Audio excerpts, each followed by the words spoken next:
పశ్చిమ గోదావరి జిల్లా జంగారెడ్డిగూడెం మండలం గురువాయిగూడెం గ్రామ శివారులో తెల్ల మద్ది చెట్టు కింద స్వయంభూలుగా వెలిసిన శ్రీ ఆంజనేయ స్వామి వారి దేవస్థానంలో హనుమత్ జయంతి సహిత కళ్యాణ మహోత్సవాలు అంగరంగ వైభవంగా కొనసాగుతున్నాయి. మధ్య ఆంజనేయ స్వామి వారి దేవస్థానం ఉపాలయంలో శ్రీ అలివేలుమంగ పద్మావతి సమేత వెంకటేశ్వర స్వామి వార్షిక కళ్యాణోత్సవం నేత్రపర్వంగా సోమవారం నాడు అత్యంత వైభవంగా నిర్వహించినట్లు దేవస్థానం కార్యనిర్వహణాధికారి ఆకుల కొండలరావు తెలిపారు. హనుమత్ జయంతి ఉత్సవాల సందర్భంగా గత నెల 31వ తేదీ నుంచి ఈ నెల 4వ తేదీ వరకు అత్యంత వైభవంగా ఈ కార్యక్రమాలను నిర్వహిస్తున్నామని ఆయన తెలిపారు. సోమవారం ఉదయం 5 గంటలకు స్వామివారి ప్రభాత సేవ నిత్యార్చనలు, నిత్య హోమాలు, బలిహరణ అనంతరము ఉదయం ఉపాలయము శ్రీ వెంకటేశ్వర స్వామివారి కళ్యాణ ఆలయ మండపంపై ప్రత్యేక పూలతో అలంకరించిన వేదికపై స్వామివారిని, అమ్మవార్లను ఆసీనులు చేసినట్లు ఈవో వివరించారు. అర్చకులు, పండితులు, ఋత్వికులు శాస్త్రోక్తంగా శ్రీ స్వామివారి కళ్యాణ క్రతువును నిర్వహించడం జరిగిందని ఆకుల కొండలరావు వివరించారు. కళ్యాణాన్ని తిలకించేందుకు విచ్చేసిన భక్తులకు ప్రసాదాలను అందజేయడం జరిగిందని చెప్పారు. సాయంత్రం హోమాలు, బలిహరణ అనంతరం భక్తులకు ప్రసాద వితరణ నిర్వహించినట్లు ఈవో కొండలరావు వివరించారు. ఈ కార్యక్రమాలలో భాగంగా మంగళవారం నాడు జూన్ 4వ తేదీ మంగళవారం ఉదయం 5 గంటలకు ప్రభాత సేవ, నిత్యార్చన, ప్రధాన హోమాలతో మహాపూర్ణాహుతి దీక్ష విరమణ, స్వామివారికి అభిషేక, ధ్వజారోహణ, చక్ర స్నానము, సాయంత్రం 7 గంటలకు స్వామివారి ఆలయ పుష్కరిణిలో తెప్పోత్సవం నిర్వహించనున్నట్లు దేవస్థానం కార్యనిర్వహణాధికారి ఆకుల కొండలరావు తెలిపారు. ఈ కార్యక్రమాల్లో భక్తులు విరివిగా పాల్గొని స్వామివారి ఆశీస్సులను పొందాలని ఈవో కొండలరావు ఈ సందర్భంగా కోరారు. స్ఫూర్తి న్యూస్, స్వామి, పశ్చిమ గోదావరి.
चंद्रां हिरण्मयीं लक्ष्मीं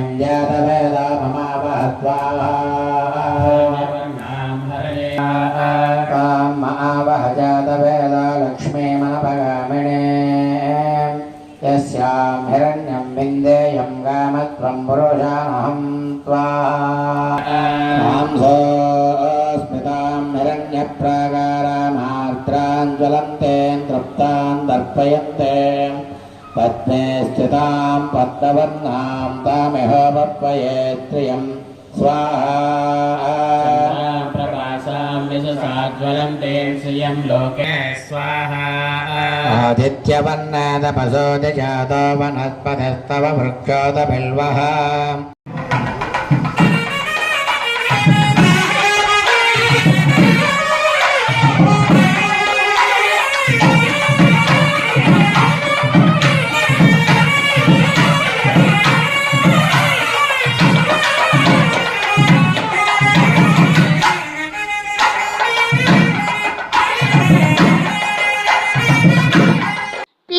Like, share, subscribe our channel.